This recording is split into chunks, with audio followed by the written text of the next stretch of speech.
शक्ति पराशक्ति।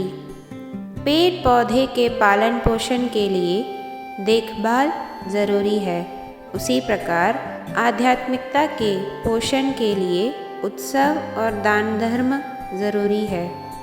अम्मा ने अपने आध्यात्मिक आंदोलन की शुरुआत 1960 के दशकों में की थी और उस समय से ही उनका खास मकसद रहा है स्त्रियों का उत्थान और गरीब एवं असहाय लोगों का उत्थान।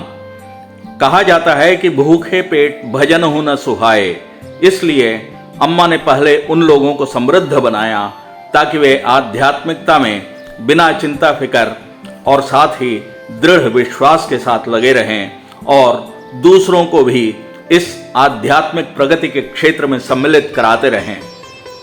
ऐसे ही लोगों में से एक हैं संगीतकार देवा, जो तमिल सिने जगत के आज एक जाने माने संगीतकार हैं।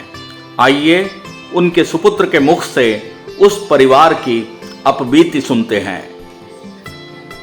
ओम शक्ति पराशक्ति, ओम शक्ति पराशक्ति। दिव्य श्री बंगारू अडिगलार अगर ना होते तो हमारा अस्तित्व ही ना होता। इसलिए मैं चाहता हूं कि जन साधारण इस बात को जाने और समझे। मुझे आज भी याद है वह दिन, वर्ष 1984 या 85 का रहा होगा। मेरे पिताजी माँ से कह रहे थे कि मरवतूर जाने की इच्छा हो रही है, मैं दर्शन करके आता हूँ। उस समय मैं 6 या 7 वर्ष का रहा होऊंगा। माँ ने पूछा यह कहाँ पर है, तो जवाब में पिताजी ने बताया कि यह चंगलपट के बाद आता है।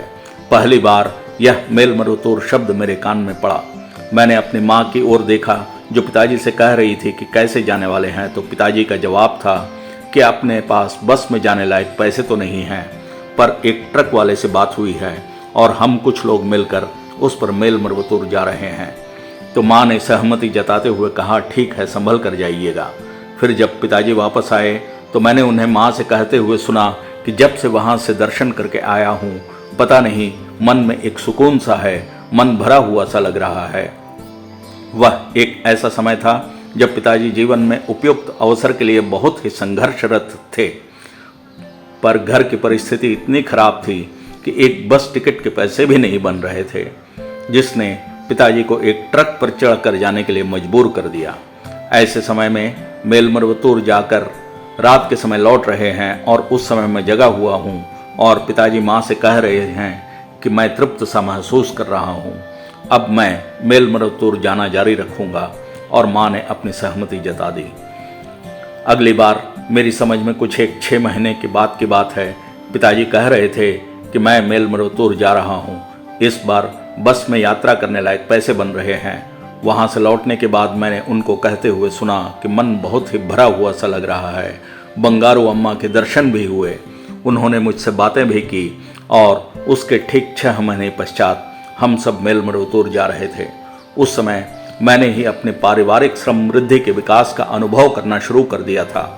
फिर अगर पूछें कि कैसे गए, तो मैं, दीदी, बहना एवं माता पिता के साथ बस में सफ़र करते हुए मेलमरुतूर पहुँचे। यह लगभग 1988 का वाक़या है। तभी मेरे पिताजी को पहले फिल्म में काम मिला। वह फिल्म सफल हुआ और उसके बाद हम सब परिवार समेत कार में जाकर आए।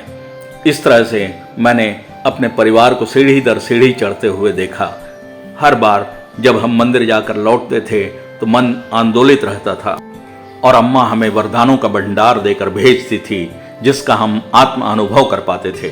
पिताजी के एक विख्यात संगीतकार के रूप में उभरने के पश्चात भी चाहे जितना भी व्यस्त रहें, मेलमरुतूर समय निकाल कर जाते ही जाते थे। वह दिन और आज का दिन हम हमेशा मरवतूर मंदिर जाते हैं, और जब भी हम दक्षिण दिशा में सफ़र करते हैं जैसे मदुरा वगैरह, तो हम सब उस मंदिर में जाकर ही आगे जाते हैं।